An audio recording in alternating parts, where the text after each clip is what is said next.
2009 গ্রামীণ এমপ্লয়মেন্ট, গ্রামীণ ওয়ালেট বা কি যেন বললেন ইউনিভার্সিটি, আপনি প্রত্যেকটা জিনিসে ইনভেস্টিগেট করেন যে এইখানে প্রফেসর ইউনূস বা ওনার ইন্টারিম গভর্নমেন্ট মিনিমাম কোনো ইনফ্লুয়েন্স করেছেন কিনা।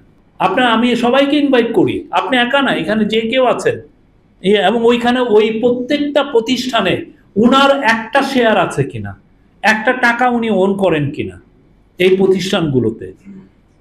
হ্যাঁ, আর এই যে গ্রামীণ ব্যাংকের যে আপনি ট্যাক্স এক্সেমশন, এটা আগে ছিল কিনা আপনি দেখেন। গ্রামীণ ব্যাংক তো 1983 সাল থেকে আছে। আপনি যে কোশ্চেনটা করলেন তার আগে আপনার তো হোমওয়ার্ক করা উচিত ছিল যে গ্রামীণ ব্যাংক বা এই ধরনের যারা মাইক্রো ফিন্যান্স ইনস্টিটিউশন তাদের ট্যাক্স এক্সেমশনের রেটটা ইয়েটা কি। আমরা আপনাকে ইনভাইট করি, আপনি নিজে যখন কোশ্চেনটা করছেন প্রত্যেকটা জায়গায় যান, প্রত্যেকটা বিষয় আপনি খতিয়ে দেখেন ওইখানে কোনো ধরনের কোনো ইয়ে করা হচ্ছে না। গ্রামীণ এমপ্লয়মেন্ট 2009 সালে অ্যাপ্লিকেশন করেছিল, 2009 সালে প্রফেসর ইউনূস গিয়েছিলেন ইয়েতে কি যেন সৌদি আরবে, সৌদি জার্মান একটা হসপিটাল চেইন ওনার কি যেন ওনার কাছ থেকে বলেছেন যে আপনার নার্স এবং হসপিটাল স্টাফ পাঠান। তারা আসলে রেগুলার বাংলাদেশের যে ম্যান পাওয়ার বিজনেসম্যান তাদের মাধ্যমে দিবে না, এই দিক দিয়ে নিলে যেটা হবে যে কস্ট একদম মিনিমাম হবে। তারাও চান ইথিক্যালি রিক্রুটমেন্টটা করতে।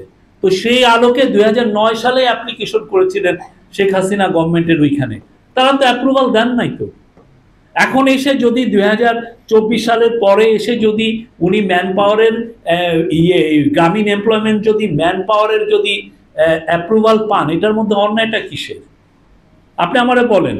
বাংলাদেশে 3000 এরকম ম্যান পাওয়ার রিক্রুটমেন্ট এজেন্সি আছে, 3500। তো এটা উনি যদি এটা পেয়ে থাকেন, এটার মধ্যে আপনি দেখবেন যে আমরা ইনফ্লুয়েন্স করেছি কিনা, আমরা এটার দিকে। আপনি গ্রামীণ এমপ্লয়মেন্টে যান, আমি আপনাকে ইনভাইট করতেছি। সিমিলারলি আপনি গ্রামীণ ইউনিভার্সিটি উনি করতে চেয়েছিলেন 2012, 13, 14 সালে। 14 সালে এটার জমি কেনা হয়েছে। পুরো পৃথিবীর সবচেয়ে বড় বড় প্রফেসরদেরকে আনতে চেয়েছিলেন যে গ্রামীণ ইউনিভার্সিটি হবে, বাংলাদেশে একটা গ্লোবাল বিশ্বমাপের একটা ইউনিভার্সিটি হবে। সেই অনুযায়ী পূর্বাচলে, তাও গভর্নমেন্টের পূর্বাচলের প্লট না, আলাদা পূর্বাচলের জায়গাও কেনা হয়েছে, 200-300 বিঘা জায়গা। তো তখনই তো 2000 ওনারা যতবার অ্যাপ্লিকেশন নিয়ে গেছেন ইয়ের কাছে কি যেন ইউজিসির কাছে, ইউনিভার্সিটি গ্র্যান্ট কমিশনের কাছে, প্রত্যেকবার বলছে না অ্যাপ্লিকেশন জমা দিয়েন না, অ্যাপ্লিকেশন জমা দিলে আমরা এটা অ্যাপ্রুভ করতে পারবো না।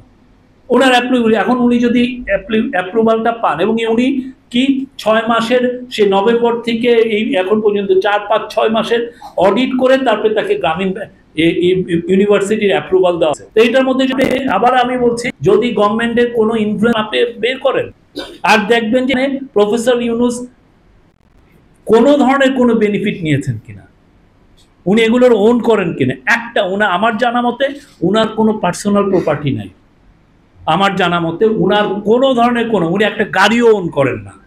এগুলো যারা বলছেন আমি সবাইকে ইনভাইট করব যে আপনি যে ছড়াচ্ছেন, যারা অনলাইনে এগুলো ছড়াচ্ছেন, আপনারা ইনভেস্টিগেট করেন, ভালো মতো করে দেখেন।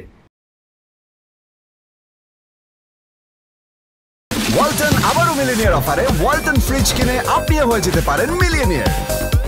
মিলিনিয়ার ছড়াছড়ি দেশ জুড়ে, এটা শুধু ওয়ালটনই পারে।